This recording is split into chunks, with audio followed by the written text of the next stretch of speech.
আপনার যদি একটি ভোডাফোন সিম থেকে থাকে, আপনি কি জানেন আপনার সিমটি রিচার্জ না করলে কতদিন ভ্যালিডিটি থাকবে?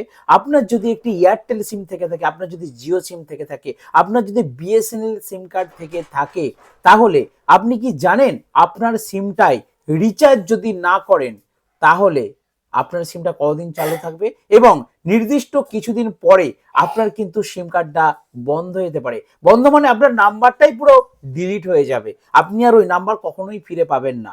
তার জন্য আপনার সিম কার্ডকে সুরক্ষিত রাখতে গেলে, আপনার সিম কার্ডকে চালু রাখতে গেলে কত টাকা মিনিমাম রিচার্জ করতে হবে এবং কত টাকা রিচার্জ করলে আপনার সিমটি কতদিন বৈধ থাকবে, বিস্তারিত জানতে গেলে আজকে ভিডিওটা সম্পূর্ণ ওয়াচ করুন। আর যারা যারা চ্যানেলে নতুন তারা অবশ্যই চ্যানেলটিকে সাবস্ক্রাইব করুন। তো শুরুতেই একটি প্রতিবেদন দেখুন। প্রতিবেদনে কি বলা হচ্ছে?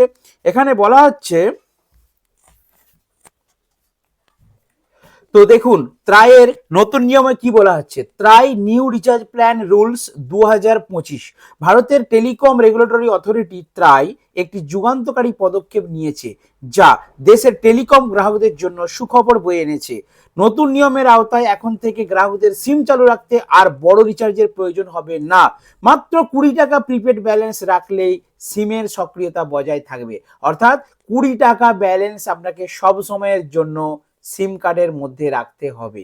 তার মানে আপনি একটা যে কোনো প্ল্যান রিচার্জ করেছেন, সেই প্ল্যানের বৈধতা সাপোজ মনে করুন 1 মাস, অর্থাৎ 30 দিনের জন্য আপনি একটি রিচার্জ প্ল্যান ইউজ করছেন। তো 30 দিন পরে কিন্তু আপনার সিমটি সর্বোচ্চ কতদিন চালু থাকবে, তারপর আপনার নাম্বারটা চালু করতে গেলে কত টাকা রিচার্জ করতে হবে। দাঁড়ান আমি পাট পাট করে আপনাদেরকে বিস্তারিত বলে দিই, তাহলে জিনিসটা আরো ক্লিয়ার হবে। দেখুন কি বলা হচ্ছে এখানে। রিচার্জ না করলেও সিম চালু রাখার সুবিধা মিলবে, এই নিয়ে ট্রায়ের কড়া নির্দেশ। তবে নির্দিষ্ট সময়ের পর সেই সিম কার্ড কিন্তু বাতিল হয়ে যাবে। তো প্রথমে আলোচনা করব জিও নিয়ে। জিও কি বলছে? মেয়াদ ফুরানোর পরে, অর্থাৎ আপনি যেটা বলছিলাম যে রিচার্জ করলেন 1 মাসের জন্য, ঠিক আছে, 1 মাসের প্যাক রিচার্জ করলেন, 1 মাস শেষ হলো, তারপর আপনি আর রিচার্জ করলেন না, কদিন সিমটা অ্যাক্টিভ থাকবে? জিওর ক্ষেত্রে বলা হচ্ছে 90 দিন সিমটা চালু থাকবে। আশা করি বুঝতে পেরেছেন। 90 দিন পরে আপনাকে পুনরায় কোনো না কোনো রিচার্জ করতে হবে। যদি আপনি 90 দিন পরে, মানে 90 দিনের মাথায়, 90 দিনের মাথায় আপনার সিম কার্ডটি টোটালি বন্ধ হয়ে যাবে। যদি আপনি কোনো রকম রিচার্জ না করেন তাহলে কিন্তু আপনার সিম কার্ড বন্ধ হয়ে যাবে। এরপর আসা যাক এয়ারটেল। এয়ারটেল কতদিন? রিচার্জ শেষ হবার পরে 90 দিন পর্যন্ত আপনার সিম কার্ড চালু থাকবে। তাহলে জিও বলছে রিচার্জ ছাড়া 90 দিন থাকবে, 90 দিন পরে আপনাকে রিচার্জ করতে হবে, না হলে আপনার সিম কার্ড বাতিল। এয়ারটেল একই কথা বলছে, রিচার্জ শেষ হবার পর, মানে 1 মাসের কি 2 মাসের আপনি প্যাক মারলেন, সেই প্যাকটা মারার পর আপনার 1 মাস কি 2 মাস চললো এবং সেই প্যাক শেষ হবার 90 দিন আপনার সিমটা চালু থাকবে। ইনকামিং আউটগোয়িং তো বন্ধ, কিন্তু সিম কার্ডের যে নাম্বারটা, সিম কার্ডটা যেটা অ্যাক্টিভিটি টাওয়ারটা থাকবে, সিম কার্ডটা চালু থাকবে। আর 90 দিন পর 91 দিনের মাথায় টাওয়ার উড়ে যাবে আর সিম কার্ডও আপনার উড়ে যাবে, মানে সিম কার্ড উড়ে যাবে না, সিম কার্ডটা বন্ধ হয়ে যাবে।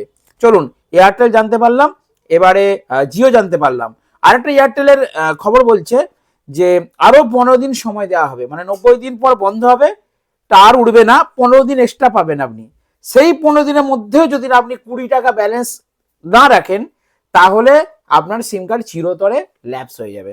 আশা করি বুঝতে পেরেছেন। এরপর আসা যাক ভিআই, সব থেকে গ্রাহক সংখ্যা বেশি ভোডাফোন। তো ভোডাফোন আইডিয়া তারা কি বলছে? তাদের বলছে রিচার্জ ছাড়া 90 দিন সিম সক্রিয় থাকবে এবং রিচার্জ শেষ হবার পর 90 দিনের পরে যদি আপনারা ন্যূনতম 49 টাকা রিচার্জ করেন তাহলেও কিন্তু আপনার সিম কার্ডটি চালু থাকবে 1 মাস। অর্থাৎ অনলি 49 টাকা রিচার্জ করলে ভোডাফোন আইডিয়া সিম কিন্তু 1 মাসের জন্য অ্যাক্টিভ থাকবে। এটা একটা প্ল্যান, ইনকামিং আউটগোয়িং দুটোই করতে পারবেন। একটা নির্দিষ্ট ট্যারিফে আপনার কিন্তু ব্যালেন্স কাটা হবে। আর যদি, তার মানে আসলে বুঝতে পেরেছেন, ভোডাফোন আইডিয়া, এয়ারটেল, জিও, এই 4টে কোম্পানি যদি আপনার সিম থাকে, পরিষ্কার হয়ে গেল যে এরা রিচার্জ শেষ হওয়ার পর 90 দিন আপনার সিমটি সক্রিয় রাখবে, মানে অ্যাক্টিভ রাখবে। আউটগোয়িং ইনকামিং বন্ধ, কিন্তু জাস্ট চালু থাকবে, টাওয়ার থাকবে। এয়ারটেল বলছে আর 15 দিন আমি এক্সট্রা দিচ্ছি, মানে 105 দিন। তার মধ্যে যদি না রিচার্জ করে নাম্বার আপনার গেল, অর্থাৎ আপনারা কিন্তু সচেতন হয়ে যান। 90 দিন পরে বা 90 দিনের মধ্যে কিন্তু রিচার্জ অবশ্যই করে নেবেন। আর সব থেকে বেশি দিচ্ছে বিএসএনএল। বিএসএনএল বলছে রিচার্জ ছাড়া 180 দিন সিম অ্যাক্টিভ থাকবে, একমাত্র 90 দিনের ডবল 180 দিন। বিএসএনএল সিম কার্ড বলছে যে 180 দিন সিম কার্ড চালু থাকবে। ট্রাইয়ের নির্দেশ অনুযায়ী সেই 20 টাকা কেটে নিয়ে যদি ব্যালেন্স না থাকে তাহলে সিম বাতিল হয়ে যাবে, অথবা আপনারা সিম কার্ডকে চালু রাখতে গেলে আপনাদেরকে মিনিমাম ব্যালেন্স 20 টাকা রাখতে হবে। যদি 20 টাকা না থাকে তাহলে সিম কার্ড বাতিল হয়ে যাবে, আর যদি আপনার 20 টাকা ব্যালেন্স থাকে সেই 20 টাকাটি কেটে নিয়ে আরো 30 দিন সিম কার্ড সক্রিয় থাকবে। ভাই নিন, আমি আরেকবার ডিটেলস আপনাদের সামনে আলোচনা করে দিচ্ছি। দেখুন, আপনার কাছে একটা ভোডাফোন অথবা এয়ারটেল সিম আছে, আপনি একটা 150 টাকা রিচার্জ 200 টাকা 199 টাকাটা রিচার্জ প্ল্যান রিচার্জ করে দিলেন। ঠিক আছে, চলুন করলেন। 1 মাস আপনার সিমটা চললো খুব সুন্দরভাবে, ক্লিয়ার বুঝিয়ে দিচ্ছি, বুঝে যান। 1 মাস পরে রিচার্জ প্ল্যান শেষ হলো, আপনার কি কি পরিষেবা বন্ধ হলো? ইনকামিং বন্ধ হয়ে গেল, আউটগোয়িং বন্ধ হয়ে গেল, সিম কার্ড চালু আছে, টাওয়ার আছে। এইভাবে 1 মাস, 2 মাস, 3 মাস, 3 মাস মানে 90 দিন এইভাবে চললো, মানে কোনো রিচার্জ করলেন না, জিরো ব্যালেন্সে চললো। 90 দিনের পরে আপনার কিন্তু এয়ারটেলের ক্ষেত্রে 15 দিন, আমি ওটা বাদিয়ে দিলাম। 90 দিন পরে 91 দিনের মাথায় আপনার সিমটাকে যদি বাঁচাতে চান তাহলে আপনাকে মিনিমাম ব্যালেন্স 20 টাকা ওয়ালেটে রাখতে হবে। আমরা যেমন ভোডাফোনে ব্যালেন্স দেখতাম *141#, ঠিক আছে, তো সেই ব্যালেন্সে 20 টাকা টপ আপ ব্যালেন্স ভরতে হবে, রাখতে হবে। 90 দিন পরে সিম বন্ধ করে দেওয়ার জন্য কোম্পানি কিন্তু নোটিফিকেশন পাঠাতে যাবে, তখন যদি আপনার ওই সিম কার্ডে 20 টাকা ব্যালেন্স থাকে তাহলে ওই 20 টাকাটা কেটে দিবে, কেটে নিয়ে আবার 30 দিন আপনার সিম কার্ডটি অ্যাক্টিভ রাখবে। আশা করি বুঝতে পেরেছেন। আবার 30 দিন পরে যদি 20 টাকা ব্যালেন্স না পায় আবার সিমটা আপনার বন্ধ হয়ে যাবে। তার মানে বোঝা গেল, যদি আপনারা কোনো সিম কার্ডকে কোনো মান্থলি প্যাক না রিচার্জ করেন, অনলি সিম কার্ডটা নাম্বারটা, যে আমার নাম্বারটা ব্যাংকে তো দেওয়া হয়ে গেছে, আমি ইউজ করি না, সেই সিম কার্ডটা চালু রাখতে গেলে কোনো প্ল্যান যদি না রিচার্জ করেন, সব সময়ের জন্য আপনাদেরকে প্রত্যেক মাসে 20 টাকা করে ওয়ালেটের ব্যালেন্স থাকতে হবে। কারণ ওয়ালেটের ব্যালেন্স 20 টাকা কাটলেই 30 দিন অ্যাক্টিভ থাকবে। এইভাবে পরপর ক্রমবর্ধমান চলতেই থাকবে। তার মানে প্রত্যেক মাসে প্রত্যেকটা সিম কার্ড পিছু আপনাদেরকে 20 টাকা ওয়ালেট ব্যালেন্স খরচ করতে হবে। 20 টাকা ব্যালেন্স ভরতে গেলে আপনাদেরকে রিচার্জ করতে হবে টপ আপ 30 টাকা, 24 টাকা পেলেন। পরের মাসে আবার 30 টাকা ভরলেন, ঠিক আছে, 24 টাকা পেলেন, মানে 4×4 = 8 টাকা আপনার থাকলো। তারপরের মাসে একটা 20 টাকা রিচার্জ করলেন।